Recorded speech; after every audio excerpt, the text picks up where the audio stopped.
My name is Sarah Thompson. I'm 41 years old, a married woman, and mother of 3 children. I've always been one of those people who never lived life on my own terms.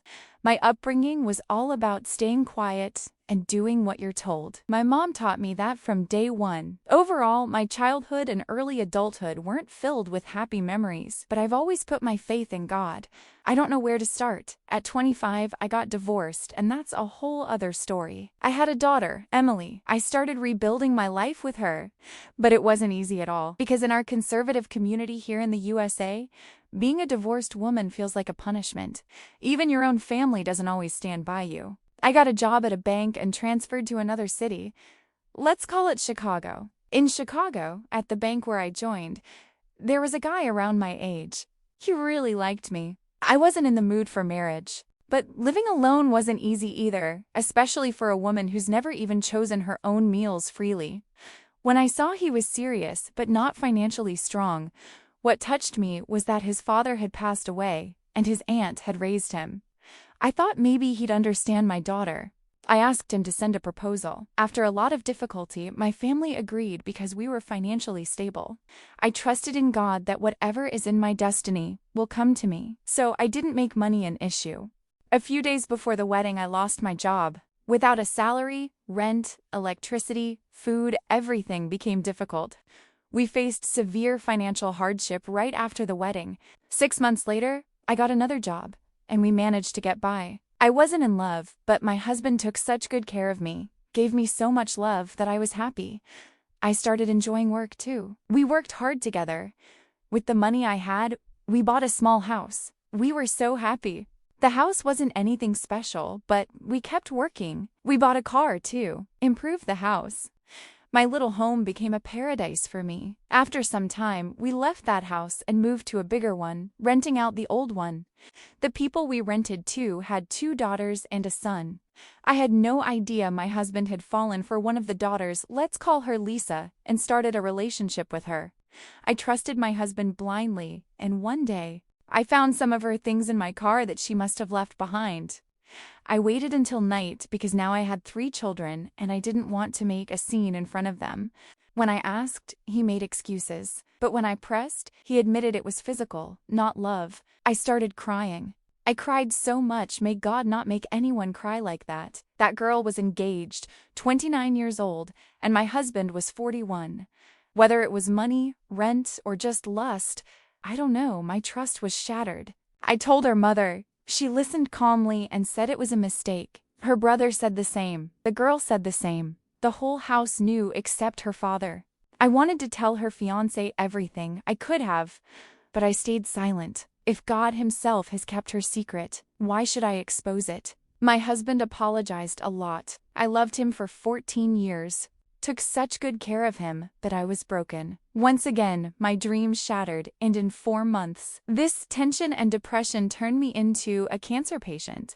My husband supported me a lot then, took care of me, but my heart was desolate. I didn't want to live anymore. I don't know how high a pedestal I put him on, but now everything is ruined. Praise be to God, my chemotherapy and radiation are complete. My daughter is now 17.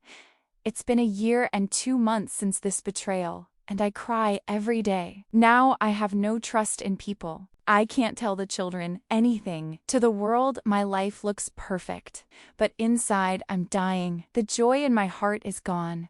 My connection with God has strengthened. I just cry before him. I'm not mentally strong anymore. I just pray that when God is pleased, he calls me to him. My heart wants to tell that girl everything at her office, to her in-laws. Satan tempts me every day. It's just one phone call. How long does it take? But praise be to God. He saves me every time. I've probably forgiven my husband, but my heart doesn't believe it. I feel flaws in everything. Who knows how many women he's been with before? Maybe he had affairs before and will have them again. Sometimes it feels like I loved him too much and angered God. For this man, I even thought that if prostration were allowed to anyone but God, I'd do it for him. I considered him worthy of that. But now, everything is over. He's a weak man. It's not that she wasn't beautiful. Maybe I just don't know those charms. What did my husband get from that girl? He ruined me again. I don't believe in love. I think men never truly love. Maybe those 14 years were a deception too. He says it was a mistake. I went astray. But he sleeps peacefully, and I stay awake. I keep asking myself what my fault was. This email address you're seeing on your screen, friends send stories, questions to it. My weakness is that I can't include everything, but I try to read as many stories as I can to add them. And going forward, God willing, you'll be seeing more of the stories. But when this story came before me, I paused for a second, because this isn't just one woman's story. This is the story of all those women who broke themselves, pieced themselves back together, stood up again, trusted again, and then the same thing happened that shouldn't have. So today, let's do two things. First, understand why a man cheats, betrays, cheats, and then talk directly to this lady. The first thing is, what are the reasons a man cheats? Men usually have 3 reasons, deliberately or not. But what are those reasons? The first reason is a man's ego, and a man's ego is his biggest enemy. When everything at home is fine, when everything is running smoothly, the wife is strong, the children are strong, fine. Life is stable, then some men feel uncomfortable with all this. They feel they're not needed anymore. Their need is gone, and then they go outside and try to become a hero in someone else's life. Try to show someone else they're a hero. This is weakness. This isn't strength.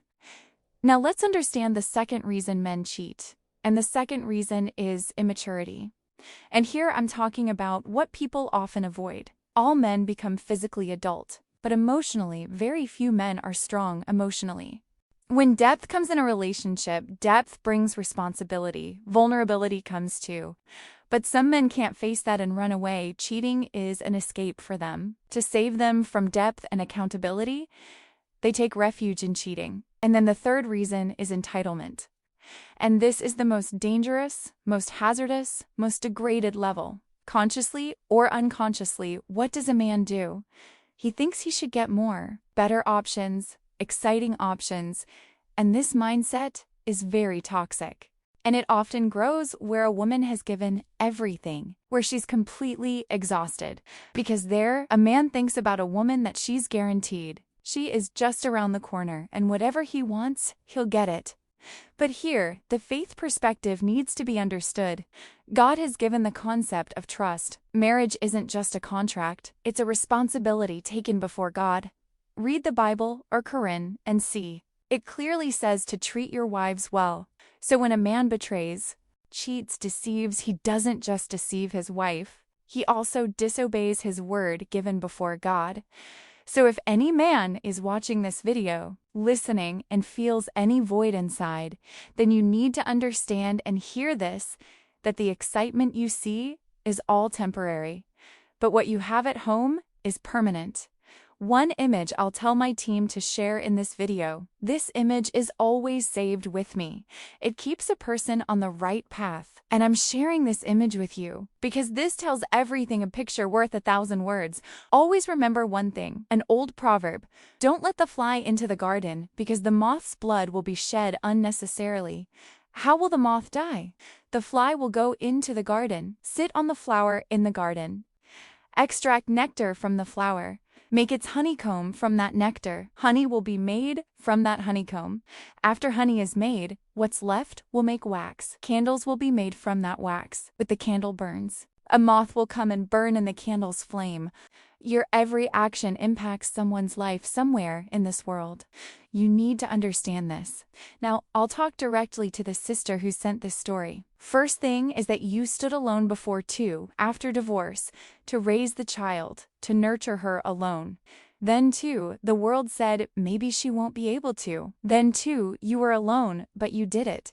That strength is still inside you. No one has taken it. It's just hidden. Second thing is that what happened wasn't your fault. And I want to tell you this very clearly because in this society, we teach women that something must have happened. Some shortcoming must have been left. Some respect wasn't given. So he did that. No, there's no need to carry the burden of someone's cheating on your shoulders. That's his failure, his weakness. You didn't do anything wrong. Third thing, which is practical, is that now trust is broken and trust is rebuilt. But not just with words, not just with time, with actions.